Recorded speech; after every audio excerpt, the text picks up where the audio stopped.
Insperity presents the Small Business Advocate Show with Jim Blasingame, brought to you by FedEx, CareerBuilder.com, and Palo Alto Software. This is a copyrighted production of Small Business Network, Inc., all rights reserved.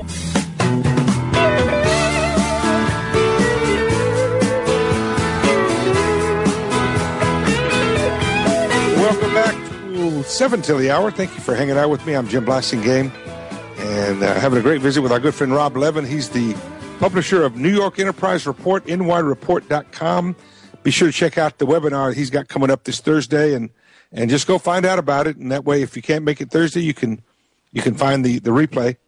Rob, by the way, as I told you, Rob and I are in New Orleans this week, at least through today, and we've been at this ECSB Summit, Enterprise Council on Small Business Summit, here in New Orleans that we've been coming to for quite a while now. And earlier in the week, there was a panel that we conducted, me and Rob and Russell Rothstein and Kirk Chaffetz, all three members of our Brain Trust, all three folks that you guys know. You've heard them on my show before. We conducted a panel on the age of the customer. And as you know, folks, this is something I've been focusing on for a long time, and Rob was a great member of our panel. Rob, what do you take away from all that, from what we did? Well, first of all, I think it's very timely. One of the things I was talking about was advocacy down here, and I think that advocacy in the age of the customer, which you've been talking about for a long time, go hand in hand. And when you say advocacy, tell the audience what you mean when you say advocacy.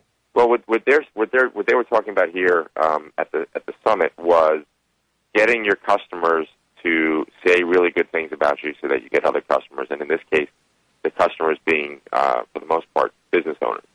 Mm-hmm. So it's been a very, very interesting conference. What I really liked about the panels, we had these three different viewpoints on how do you move over to the age of the customer world.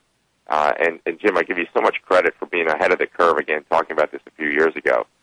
And one of the things that you said earlier about content is that people need to put more content on their website, and I've been saying the same thing for a long time because the website is still where people go to validate you. And people, when you talk with people, they're like, "Well, what do I put on the website? I'm not a big content producer." Well, first of all, I think all marketers need to think like content producers, like publishers, and that's something we'll talk about on Thursday. And something that we talked about on the panel was how you have content because you have customers, you have happy customers. And if you can put up case studies or success stories and you can show how people are actually using the product and getting benefit out of it, that is something super compelling. And that could really take your homepage to another level. And remember that in this world where you're just a click away, if you lose relevance, that's it. That customer is gone. Well, that's the thing. This thing that I call the moment of relevance. There are a lot of different things that can flip that one way or the other at the moment of relevance when people are ruling you in or out of their lives before you even know they exist. Then whatever you can do to make it.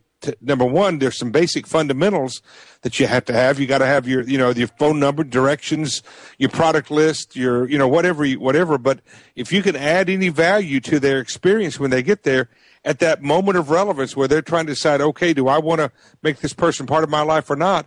That's what you got to do, isn't it, Rob?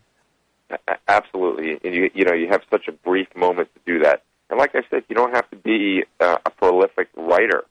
All you have to do is whether it's a video or just do something with how your customers are using your product or service. People will always find, they'll say, that product or service is interesting, but I'm not too sure what I do with it or how I can really get all the benefit out of it. Right. Obviously you are an expert in these things. Show off that expertise, and you're going to be engaging your customers. Isn't that the first step for a small business to get over this idea of being an expert? Isn't the first thing they need to do is to say, okay, I am an expert at this. Now that you're not saying you know more than anybody else in the world. You're just saying I probably know more than my customers. Isn't that really what an expert is, Rob? If you boil it all down, just as long as you know more than your audience about something, that makes you the expert, doesn't it? Absolutely. Another thing I learned at the summit down here past couple of days is that you really have to be careful what you assume. So there we were. It was you, myself, and Anita Campbell from Small Business Trends having this discussion, and it's amazing how that discussion sounds. Here we are. We have three entrepreneurs who actually work within the small business media world. Mm-hmm. So, most of the time I'm thinking, well, all the other attendees of the summit who are managers and executives from large companies who are marketing to small businesses, I'm thinking they speak the same language that we do. And they have all the same interactions. They understand how the small business person is, but they don't. They don't. And you just can't make the assumption about what the customer. That's exactly right, knows. Folks. You are an expert, and you need to find a way to get that message across to the people who are visiting your store and your site. Hey, Rob, thanks for being here. Good job today. Enjoyed being with you this week. Yeah, I had a great time with you this week. Rob Levin, ladies and gentlemen, nyreport.com. Check it out. Quick, I got to go for this hour. I'll be back after the news. Don't go away. Insperity presents the Small Business Advocate Show with Jim Blasingame, brought to you by FedEx, CareerBuilder.com, and Palo Alto Software. This is a copyrighted production of Small Business Network, Inc., intended for the private use of our audience. Except as otherwise provided by copyright law, all other copying, redistribution, or publication without prior written consent is prohibited. All rights reserved. Prohibited. All rights reserved. Prohibited.